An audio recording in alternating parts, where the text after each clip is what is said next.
You might not say it out loud, you might even try to convince yourself otherwise, but there is a truth embedded deep in the INFJ heart, a quiet pulse that recognizes something in animals that feels almost like a mirror held up to their own soul, a reflection of a kindred spirit who neither judges nor demands, who simply exists and invites the same from them, and in that silent coexistence, the INFJ finds a sanctuary that human voices, with their complexity and contradiction, rarely afford. From the very first moment an INFJ notices the subtle flick of a cat's tail or the deliberate gaze of a dog that seems to understand without words, there is a sense of recognition, a whisper of belonging that feels almost sacred, as though these creatures occupy a world closer to their own internal rhythm than the noisy, chaotic energy of human interaction ever could. It is not that INFJs are incapable of love for people, but that their hearts, vast and sensitive, often find in animals a language more comprehensible, a depth more honest, and a presence more unwavering than the fragile facades and ever-shifting emotional landscapes of those around them. There is a quiet intimacy in these moments, a resonance that is felt rather than spoken, where an INFJ senses that an animal perceives the nuances of their inner world in ways most humans never could, where the unspoken anxieties, the subtle currents of joy or sorrow, are acknowledged without question, without intrusion. And it is here, in this shared silence, that the INFJ experiences a kind of communion that is almost spiritual, a confirmation that empathy, intuition, and the deep currents of feeling are not only valid but necessary, and that the world, though often too loud, too harsh, is still punctuated by spaces of quiet truth, found in the gaze of a gentle creature who requires nothing but authenticity. In animals, INFJs encounter an honesty so pure that it mirrors the essence of their own inner selves, unfiltered, unmasked, and unbound by societal expectation, and it is in this purity that the INFJ heart feels recognized, nurtured, and, finally, at peace.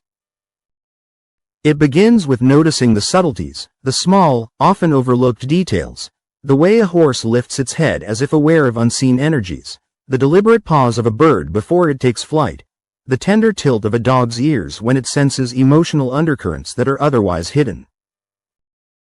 To the INFJ, these are not trivial movements. They are the language of souls, an eloquence of existence that communicates without words, a mirror to their own profound awareness of the unseen, the unspoken, the intricacies of life that hum quietly beneath the surface.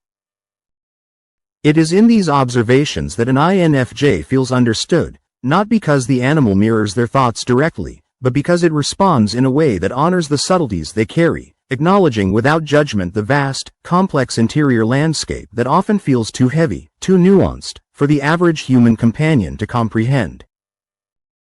And in that acknowledgement, the INFJ experiences relief, a silent assurance that they are not alone, that someone, even if only a creature of instinct and presence, perceives their essence in a way that feels undeniably sacred.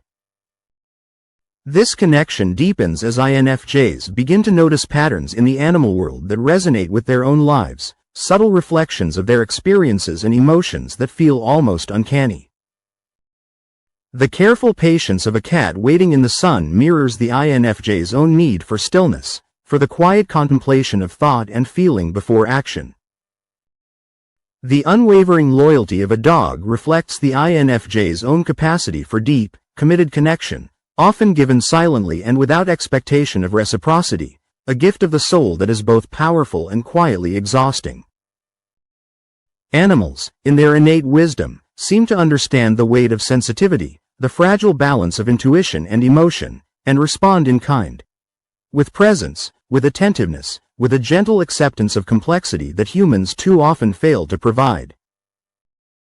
It is here, in the delicate reciprocity between the INFJ and the animal, that a profound sense of belonging emerges, a recognition that connection does not always require words, explanation, or even similarity, but simply the acknowledgement of shared spirit.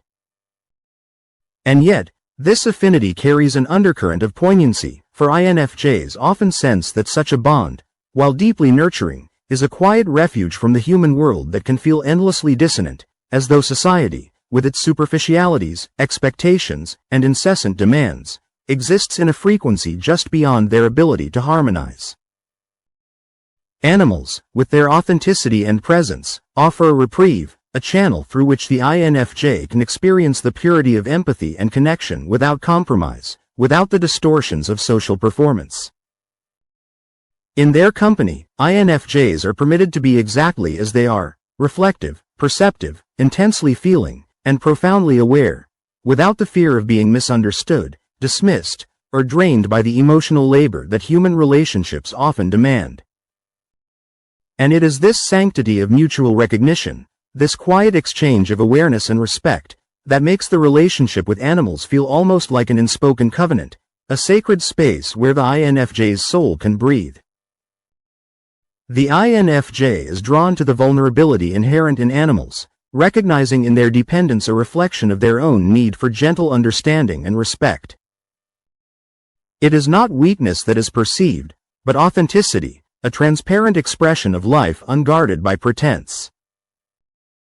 In observing an animal's trust, an INFJ senses the purity of the moment, the rawness of existence stripped of artifice, and is reminded of the ways in which human relationships often demand armor and performance, masks that the INFJ finds exhausting to maintain. To witness the trust of an animal is to feel a profound resonance, a reflection of the INFJ's own yearning for spaces where vulnerability is honored rather than exploited, where the unspoken language of presence carries as much weight as words ever could. And in this recognition, the heart opens slightly, a quiet awe swelling in the chest, as if the universe, in its subtle wisdom, has provided a companion uniquely capable of understanding without speaking, of loving without asking, of existing fully in shared presence. There is a dog who senses sadness before a word is spoken, a bird who calms in the presence of quiet contemplation, a cat who curls beside the INFJ not merely for warmth but as if to offer silent counsel. These are not coincidences. They are reflections of the INFJ's own attunement to the invisible threads that connect all beings, a recognition that the world is more than appearances, more than spoken declarations, more than human constructs, and that in the unspoken bond with animals lies a truth that transcends ordinary comprehension. The INFJ, often exhausted by the misalignment of human interaction, finds in this responsiveness a profound relief.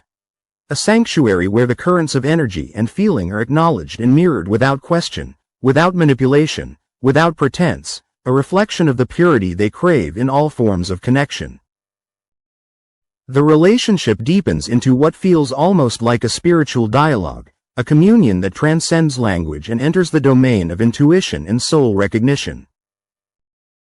The INFJ begins to sense that animals do not merely respond to surface emotions but perceive layers of essence, the core of being that remains hidden to most of the world. In a gaze shared with a horse, there is recognition. In the tilt of a dog's head, there is understanding. In the stillness of a bird observing from a branch, there is presence. It is as if these creatures exist on a frequency aligned with the INFJ's own inner world, an unspoken assurance that sensitivity, empathy, and intuition are not burdens to be corrected, but gifts to be honored. And in these silent exchanges, the INFJ experiences an echo of homecoming, a sense that even in a world of discord, there are spaces where spirit meets spirit, where recognition requires no explanation, and where the heart's quiet longings are answered not with words, but with being. The steadfastness of a dog, the self-contained curiosity of a cat, the rhythmic patience of a horse grazing in the sun. All are reflections of virtues the INFJ already carries yet often forgets amidst the noise of human expectation. Animals, in their simple authenticity, teach by example, reminding the INFJ of the value of stillness, of attentiveness, of presence unbound by judgment or agenda. They illuminate the path to inner alignment, showing that connection does not demand performance, that understanding can exist without articulation, and that the soul's deepest recognition often lies in the quiet acknowledgement of shared life, in the gentle mirroring of essence, in the sacred reciprocity of witnessing and being witnessed. The INFJ's awareness of these spiritual companions deepens into something both mysterious and undeniably profound, a realization that animals are not merely passive observers of their inner world, but active participants in the quiet alchemy of the soul. It is in the way a horse lowers its gaze to meet the INFJ's own, in the deliberate, measured steps of a dog who walks beside them without haste or expectation, that the INFJ senses a communion beyond words, a sacred acknowledgement that life itself, in all its tumult and sorrow, need not be endured in isolation. Here, in the silent exchange, the INFJ experiences a reconciliation of their inner turbulence, a softening of the edges carved by loneliness, and a reminder that sensitivity, far from being a liability, is the very conduit through which the world reveals its most subtle, exquisite truths. Animals, in their unself-conscious presence, validate the INFJ's perception of life as a tapestry of emotion, intuition, and quiet meaning, teaching that existence is not measured only by action or speech, but by the depth of awareness with which one inhabits the world. In their quiet, instinctual way, animals illuminate truths about presence, patience, and the sacred reciprocity of observation, that one may witness life with deep attention, yet interfere only with intention and care. An INFJ learns, through the measured patience of a creature who exists in harmony with the rhythm of the world, the art of attuning without overextending, of loving without clinging, of offering empathy without losing oneself. These lessons, subtle yet profound, reinforce the spiritual alignment between INFJ and animal, a recognition that the heart's capacity for connection need not be compromised by the dissonance of human expectation, and that the purity of relational energy can be experienced in its most elemental, truthful form. A truth mirrored in the gaze of a being who communicates not with words, but with presence, essence, and the quiet intelligence of life itself. The bond transcends companionship, evolving into a mutual recognition of essence, a shared understanding that the world, though at times harsh and alienating, contains spaces of unspoken sanctuary where the sensitive heart can breathe, reflect, and simply be. The INFJ learns that in observing, caring for, and witnessing the lives of animals, they are simultaneously learning to honor their own inner rhythms, to nurture the tender currents of intuition and empathy that define them, and to recognize that their capacity for deep connection is not a flaw, but a bridge to a higher understanding of existence itself. In the silent exchange of glance, breath, and attention, there is a confirmation that sensitivity is sacred, that intuition is luminous, and that the soul's deepest recognition may not require the validation of society, but rather the acknowledgement of those who perceive with purity, honesty, and presence.